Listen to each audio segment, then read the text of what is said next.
Sa nakaraang nating kwento tuluyan nang nag-umpisa si Xiao San sa kanyang pag-insayo upang makamit nito ang lakas ng katulad kay Wukong.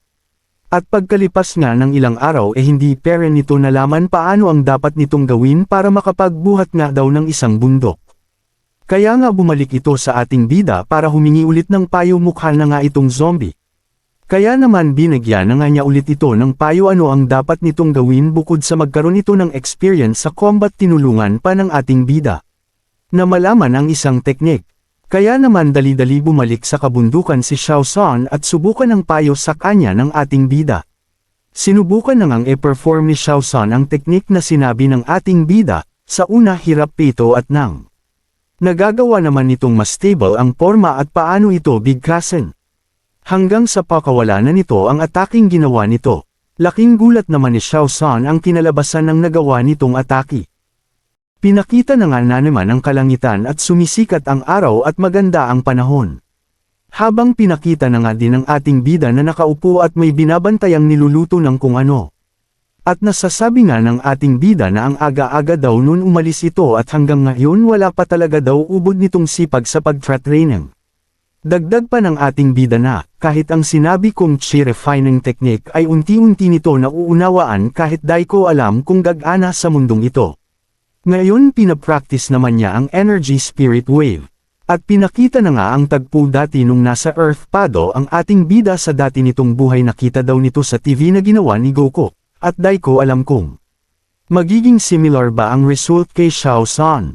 At muli namang binalik sa eksena kay Xiao San na tila ano ang kanyang nasasaksihan at ganyan ang pagmumuka nito. Kaya naman pala gulat na gulat ito at di maayos ang reaksyon ng pagmumuka ni Xiao San. Ito ang result ng ginawa nitong spirit wave. At sumigaw ito dahil gumana nga daw kaso di nito akalaing ganito kalakas ito. Pagkatapos ng pagsigaw nito, napangiti nga ito at nasasabi ang lakas naman pala nito, umay, ika ni Xiao San. Kaya naman pinakiramdaman ni Xiao San ang kanyang chi at naging kalmado at puro na ito. At nasabi nga ni Xiao San na, ang sabi ng Panginoon maliit pa progress pa lang ito. Dahil kailangan ko po ng combat ability, pero grabe ang lakas nitong nituro ng Panginoon sakin. At pinakita na mas na-boost na naman ang confidence ng ating Xiao San dahil nasasabi nga nito na, ang tinuturo daw ng ating bida ay di daw nito sasayangin. At biglang may pinakitang paa at nagsalita ang isang individual na kung sino daw. Napatingin na nga ang ating Xiao San kung sino ang nagsalita na yon. Pinakita na nga kung sino ang nagsisalita at sinabi nga nito, ikaw ba ang Samire sa cave namin? Napakatapang mo naman para gawin yun. Nagalit ito sa ating Xiao San. At humakbang nga si Xiao San ng napakalakas kaya naman nakikita dito at nag-crack ang lupa. At nagsalita naman din ang ating Xia San. Nasabi nga nito na, nandito kasi ako para ay practice ang chi at dai ko naman kasi inakala ang kabundukan na ito ay tinitirahan nyo. Pasensya na kung na-offend ko kayo. Sumagot naman itong individual na ito na, kilala kita. Dagdag pa nga nito na, ikaw yung mag-ongsolto lang dito sa isla, at kahit kailan di ko ginawang pumunta sa lugar ninyo para sakupin ito, tapos ngayon, sinusubukan mong sirain ang teritoryo namin, ika nitong individual na ito. Nagpaliwanag naman ang ating Xiao San, nasabi nito na, wag mo sanang i-oversight ang mga ito. Wag mong isipin na naghahanap ako ng digmaan, at nasabi nga ng ating Xiao San na kilala ko ito ay isang demon wolf.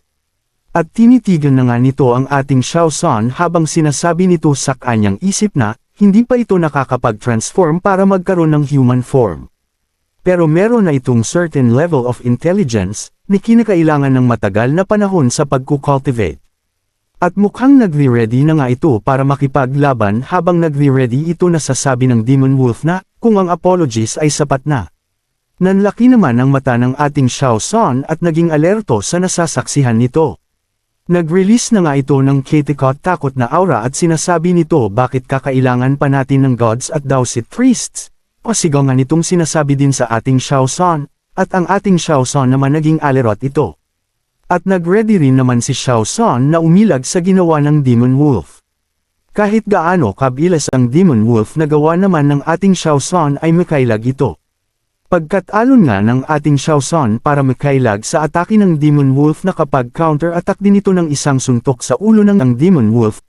At nag-release din ito ng chi pagkatapos nitong suntukin ang Demon Wolf. At pinakawala na nga ni Xiao San ito sa Demon Wolf.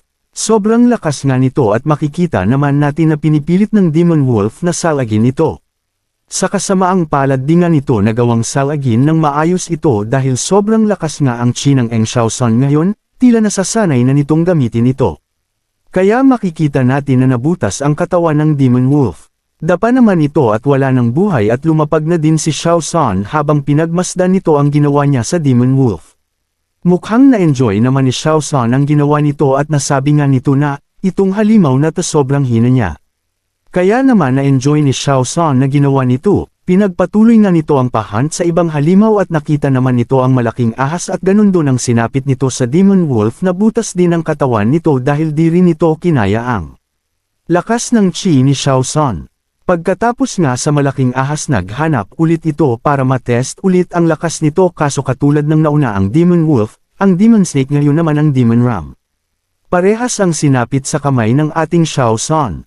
At pinakita naman si Xiao San na nasa kayang paahan ang mga nakalaban nito at nasasabi nito na napakahina nga daw ang mga halimaw dito at wala daw ibang makakapag-match sa lakas nito, habang pinakita nga dito si Xiao San na nababalot ito ng nakakatakot na expressions. Bigla naman may pinakitang isang kakaibang aura sa eksenang ito.